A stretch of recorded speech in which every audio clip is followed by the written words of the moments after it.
before Joe, there was Bill, the man Jill Biden married when she was only 18. I was betrayed by the Bidens. Joe was my friend. Jill was my wife. The Bidens' love story is now legend. How they found true love after the heartbreak of losing his wife Nelia and baby daughter in a car crash in December 1972. As Joe Biden tells the story, he first saw Jill's photo on an advertisement in Wilmington, Delaware in March 1975.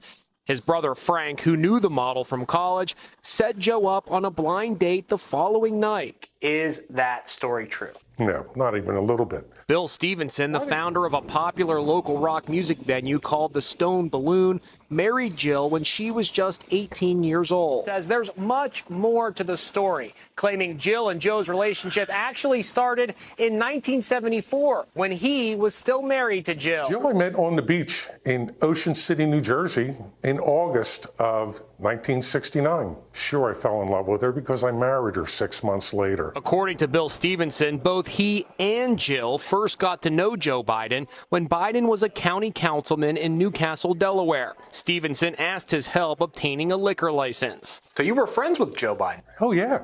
Not only that, I threw a fundraiser for him in August, raised between $2,500 and $3,000. We got married in 70. I introduced Joe to Jill in 72. Right before the election in 72, Jill, Joe, Nelia, and I were in his kitchen. How do you forget that?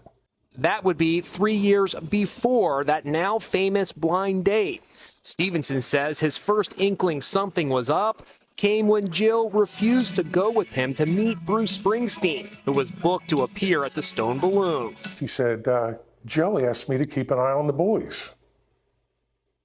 And I just thought to the back of my mind, Then one day, he says a man came into his bar and asked him to pay damages for a fender bender that involved Jill. He looks at me and he says, oh, she wasn't driving.